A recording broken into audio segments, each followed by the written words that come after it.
Maravilhoso dia, empreendedor! Tudo bem por aí? Então, hoje é dia de 3x3. O assunto do dia hoje é o livro O Mito do Empreendedor. Um livro maravilhoso que a gente queria recomendar. Todo empresário, todo empreendedor, seja na vida ou nas empresas, deve ler esse livro. A gente vai entender que existem 3 personas criadas dentro de uma empresa que são altamente importantes, relevantes, mas que cada uma precisa cumprir o seu papel e estar dentro do que a gente chama do seu quadrado. A primeira persona que a gente identifica é o empreendedor. Na verdade, é quem tem a visão, é quem traz a inovação, né, para a empresa, é a pessoa que traz tecnologia, é a pessoa que traz aquela mínima mudança que gera aquela economia ou aquele sucesso estrondoso. Em segundo lugar, a gente tem o administrador. O administrador, como o nome já diz, ele vai gerenciar, né? Ele vai verificar planilhas, ele vai olhar o andamento, ele vai olhar números, ele vai ter contato não só com os números, mas também com o funcionamento, com a criação dos programas, do funcionamento deles e o resultado dessas metas elegidas e principalmente atingidas ou não.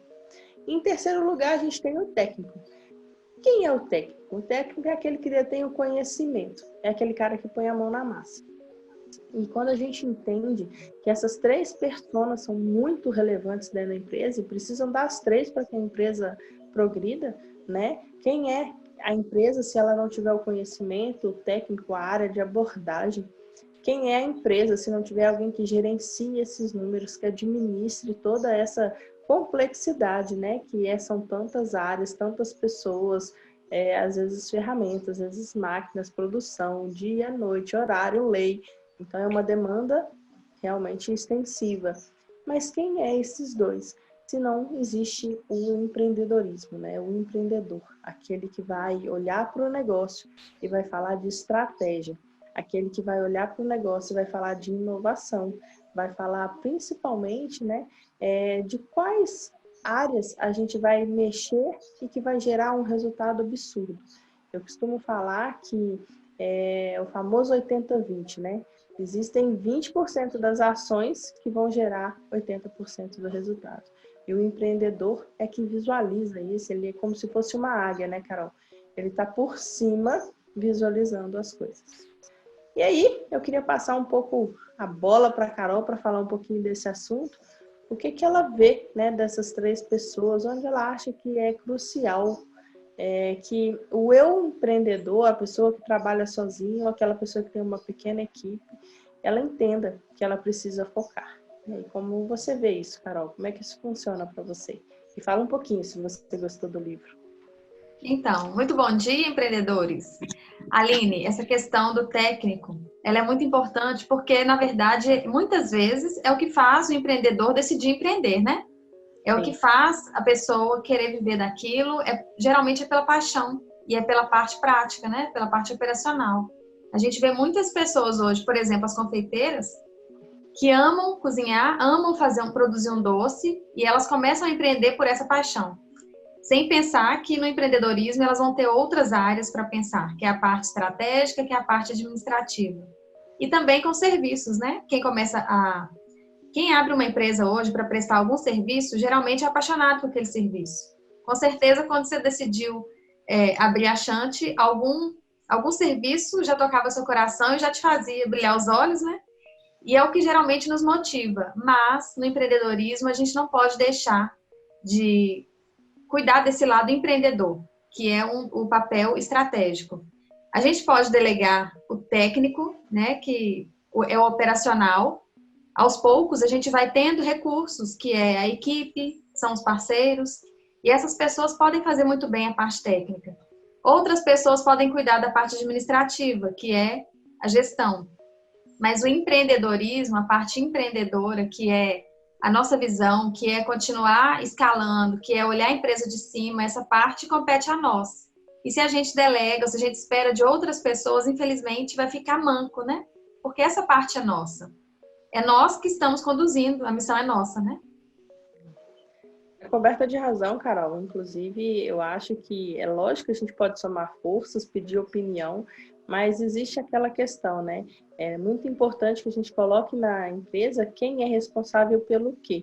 Eu acho que essa parte é do empreendedor. Então, é muito importante que a gente entenda, né? Você falou da Chante aí, eu realmente visualizei isso. Eu era a técnica, né? Eu era quem detinha o conhecimento, quem fazia as massagens, quem fazia a acupuntura. E quando eu abri a Chante como empresa, tinha a questão do co-work, a gente tinha alguns parceiros para poder olhar, tinham diversas questões do marketing, áreas de uma empresa que eu nunca tive como operadora, né? Como técnica, como mão na massa.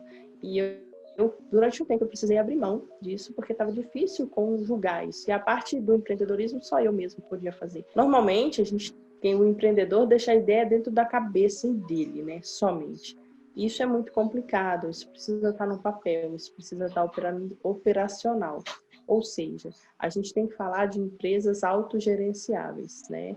Todo o processo técnico, isso tem que ser documentado, toda a parte gerencial, de sistema, né? Nos POPs, no fluxograma, no organograma, na disfunção de cargo, na descrição, né, dos cargos todos, e entre outras coisas que a empresa precisa construir, né, o fluxo de caixa, o financeiro, a interligação entre os sistemas, às vezes as certificações que a empresa precisa ter para ter aquele produto ou não, estar no Mercado Livre, o marketing, as redes sociais. Então, assim, é uma demanda muito grande. Isso precisa ser muito redistribuído, mas depois de organizado, isso precisa ser colocado no automático. Né? Isso precisa existir um modelo de funcionamento que deve ser otimizado a todo instante para que melhore, né, a função desses sistemas. É muito importante que a gente foque tanto na organização, como na gestão, como nas pessoas que vão operalizar esse sistema, no marketing, né? Mas também na parte estratégica, né? Objetivos a médio, curto e longo prazo. Então, eu acho bem relevante a gente falar do mito do empreendedor. É um livro que a gente quer que você gaste um tempo com ele, né? Compre, leia, debruce e entenda por que o McDonald's hoje é a potência que é, por que tantas empresas funcionam à distância, que o dono não está nem dentro da empresa, para que ele gaste o tempo dele gerenciando. A gente tende a achar que estrategiar, né, pensar, inovar é perda de tempo. Pelo contrário, esse é o maior ganho que a sua empresa pode ter, você como empreendedor, e não na parte técnica, e não na parte de administração e gestão. Mas, né, a pessoa às vezes pode falar, Carol, eu gosto da parte de mão na massa, eu quero fazer o doce, né? E talvez o chefe de cozinha não vai estar na parte administrativa e nem na parte estratégica. Talvez ele não tenha talento para isso. Isso é perfeitamente comum, é aceitável. Minha área é de saúde. Eu nunca gerencio igual um administrador nato, uma pessoa que nasceu para isso. Mas eu tento fazer o meu melhor. Às vezes ele não é suficiente. E a hora que a gente contrata consultorias, não necessariamente você precisa ter um funcionário.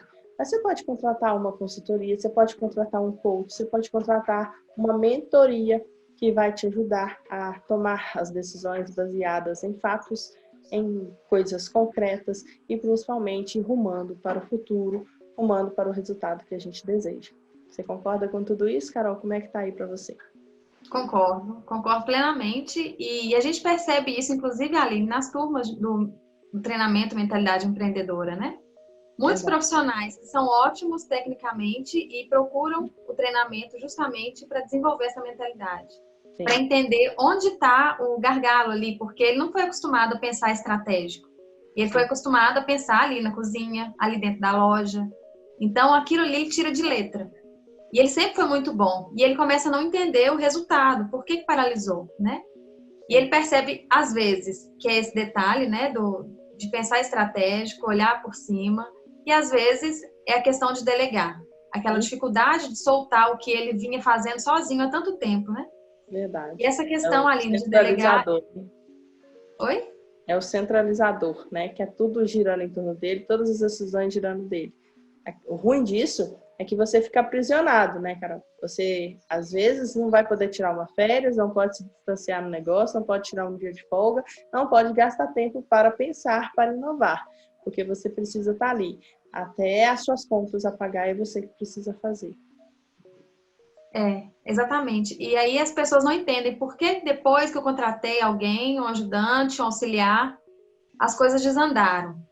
Aquela pessoa não sonha igual a gente, né? Quem a gente Sim. contrata não tem o sonho que a gente tem, que a gente idealizou para construir esse negócio. Então essas pessoas precisam ser treinadas, precisam entender a missão da empresa, o porquê, o nosso porquê. E mesmo assim, o negócio não é delas. Então esse é um cuidado muito importante que a gente precisa ter com a equipe, de estar motivando, de estar auxiliando, de mostrar a missão da empresa, mas entender também que o sonho é nosso. Então essa parte é nossa. E ser capaz, né, Carol, de vender o seu sonho para eles, porque são os seus primeiros compradores, né? A primeira pessoa que vai te comprar são os seus funcionários, a sua equipe, porque eles precisam engajar nisso com você. Porque levar a sua missão sozinho para o mundo, o seu objetivo, vai ser mais difícil. Então, quando a gente consegue trazer essas pessoas e engajar essas pessoas, automaticamente outras pessoas vão sendo mais engajadas, né? Você deixa de ficar no 1 a 1 para ir de 2 para 4, de 4 para 8, de 8 para 16, e aí a escala é muito maior. E a gente tem que pensar, né? Esse negócio autogerenciável e escalável, né? O negócio precisa ser escalável, porque senão uma hora, quando você não estiver mais presente ou quando você não puder estar presente, o seu negócio simplesmente não existe. E eu acho que nenhum de nós trabalha com essa intenção, né? Existem muitas empresas familiares, e aí eu acho que, porque eu vim de uma empresa familiar, eu posso falar disso com propriedade, você precisa entender, primeiro, se faz parte do quebra-cabeça, né, do sonho do seu filho estar ali, e tudo bem se não estiver, tem como colocar outras pessoas, mas se estiver, de tentar passar o seu sonho, para que ele dê sequência àquilo, mas de forma administrativa, de forma principalmente empreendedora, né? Não só com a questão técnica, porque um dia, se você te mantiver só na questão administrativa e técnica, ele vai precisar empreender aquele negócio e ele não vai saber como, porque isso necessita de aprendizado. Eu acho que é isso, né, Carol? Até que rendeu bem, né? A gente achou que era um assunto limitado e a gente viu tanto que pode ser explorado de maneiras diversas aí, né? E eu terminaria falando que se a sua equipe ou se o seu sucessor, né, se é seu filho, alguém que vá fazer parte da equipe, se essas pessoas compram a sua ideia, se elas compram o sonho, elas também vendem. Então, esse é o primeiro passo, né? A venda, ela acaba sendo indireta, né, Carol? Porque você gosta tanto que você fala, que você se envolve, que você vê solução naquilo para muitas outras coisas. E venda é isso, né? Venda é a solução que o seu cliente precisa. A gente vai ficando por aqui. Tem mais alguma coisa para falar, Carol? Não, vamos ficando por aqui mesmo. Ok. Então, um maravilhoso dia para você, uma maravilhosa semana e até a próxima. Até a próxima.